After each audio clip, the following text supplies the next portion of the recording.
biktima. Rhea? Maraming salamat, Oscar Oida.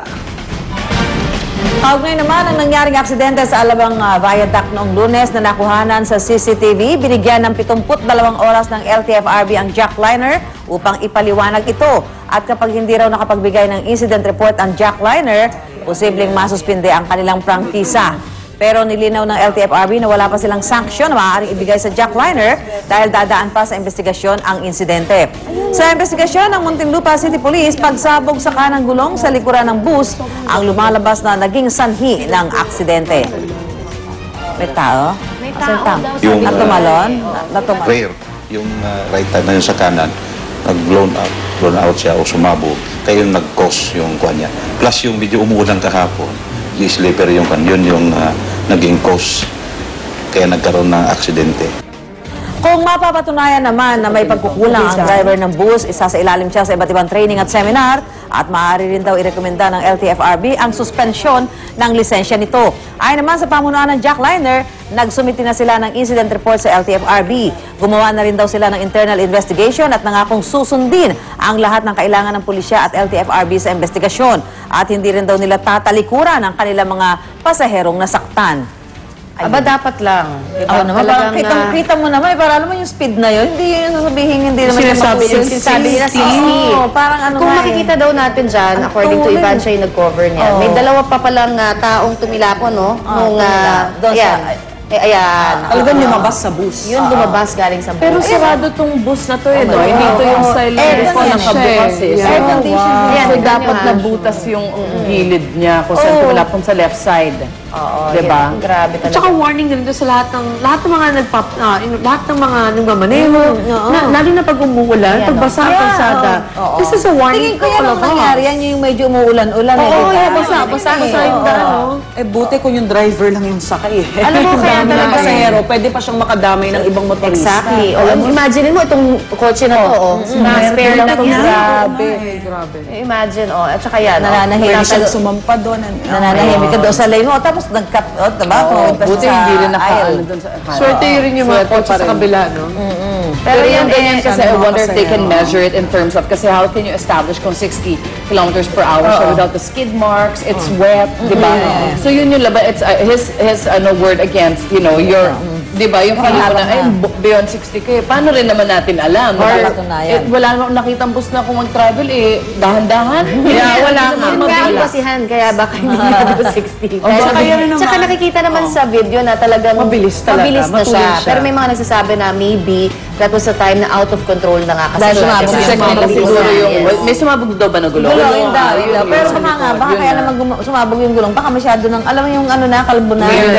So, check din nila yun. Sina-check din nila dapat yun. Ingat-ingat po, lalo na pag umuulan. Samantala sa Pasig City naman, nahukay ang hiwa-hiwalay na buto ng taong nakalagay sa isang crate na kahoy na nakabaon po sa mababaw na hukay sa barangay Maligaya kahapon. Hindi ko maligayang balita ito. Ayon po kay Noel Forca, naghuhukay lamang daw siya noon para sa itatayong pader nang madiskubre ang lalagyan ng mga buto at natatakpan daw ito ng plywood. Nakabalot raw sa plastic ang mga buto at may kasama pang ilang underwear pati pustiso. Natagpuan din po ang isang litrato ng tila isang babae pero kupas na. Agad namang dinala ng mga pulis sa St. Bernadette Funeral Home sa Canyogan ang mga nangingitim ng buto. At patuloy ang investigasyon ng mga pulis sa natagpuang buto ng tao. Parang nilibing at hindi... Baka naman dati may nakatira dyan. Baka nilibing. Pero bawal yun Minsan kasi gano'n may gano'n na minsan sa tabing bahay na lang nila kaysa Siyempre gumastos. kung bawal, nila sasabihin. Bawal nga. Pero bawal. Pero pag gano'n, wala kang death certificate, wala kang so tuloy ang sweldo mo. Di ba? Isa-iba. Doon nagkakaroon mga ghost employees. Samantala, narito naman ang mga balita sa impeachment trial ni Chief Justice Renato Corona.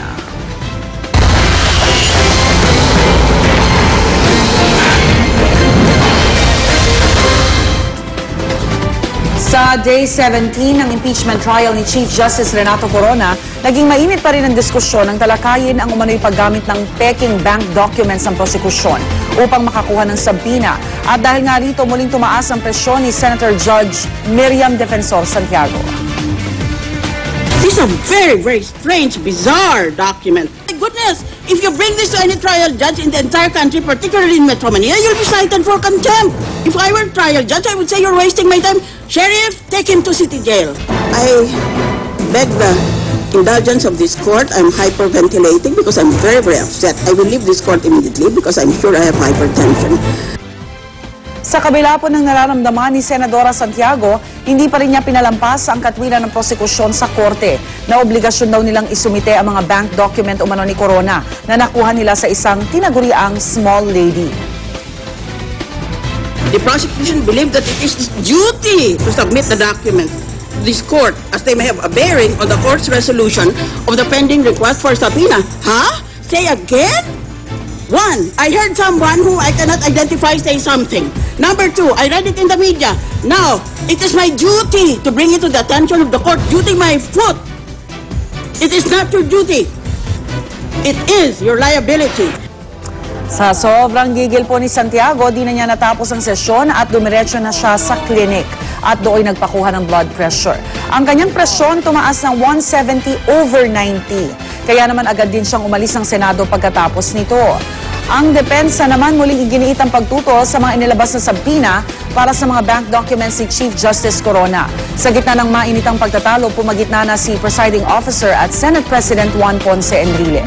Samantala, sa pagsalang naman po ni Leonora Dizon, ang manager ng BPI Ayala Branch, hindi niya madala ang monthly bank statements ni Chief Justice Corona sa peso checking account nito dahil wala raw anyang malinaw na direktiba na ibinigay ang korte.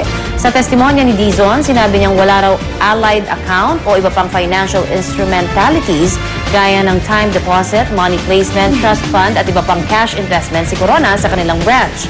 Matapos ito, sinuspindi ang pagdinig at sa pagbabalik nito, mismong si Defense Lead Counsel Serafin Cuevas na ang humiling na i-adjourn ng maaga ang sesyon.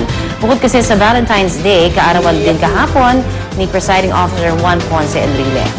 Samantala, palaisipan pa rin ngayon kung sino ang tinutukoy ng prosecution na small lady na siya nagbigay ng bank records ni Chief Justice Renato Corona. Nakakuha ang GMA News ng CCTV video ng Senado nung araw na makuha umano ng prosecution ang bank documents. Sa pahayag ni Mindoro Oriental Representative Reynaldo Umali, bandang alas 2:30 raw ng hapon noong February 2, iniabot sa kanya ng small lady ang brown envelope na naglalaman ng bank documents umano ni Chief Justice Corona. Sa video, makikita na pumasok si Congressman Umali sa Padilla Room 1:08 ng hapon. Pagsapit ng 1:39 ng hapon, makikita sa CCTV na kausap ni Congressman Umali ang ilang miyembro ng media. Kapansin-pansin din ng isang short female na nagtatanong. 15 minuto naman bago mag-alas 2 ng hapon nang makitang sumakay si Umali sa elevator papunta sa ikalimang palapag ng Senado at nagtungo sa Pendatum Room.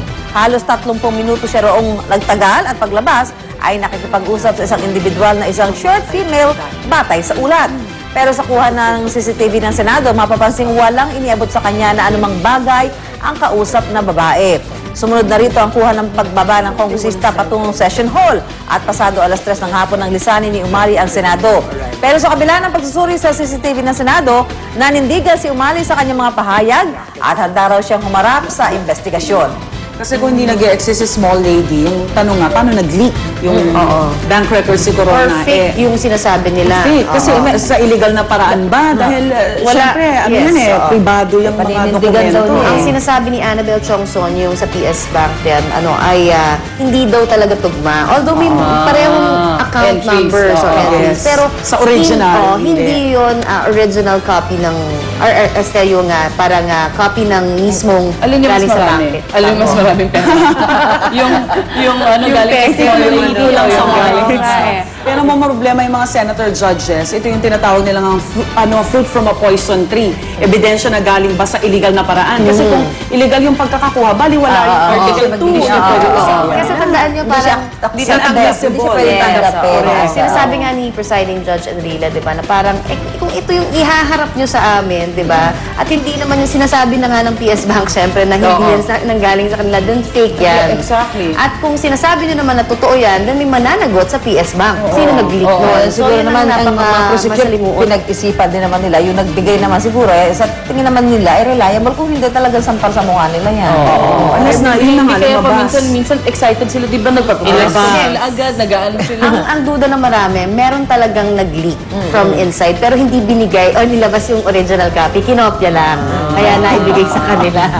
Kaya tuloy na high blood yung... Exacto. Kaya tugma yung Kaya tugma. account Kaya number. tugma yung account number at meron pa sila, di ba, yung mismo. Baga parang dinoktor. May dinoktor. Pwede Parang- tama yung account number, but yung figure kung magkano talaga yung... Ang hirap nyo kasi Hindi, yun ang tugma rin eh. mahalaga Tugma rin naman yung Oo.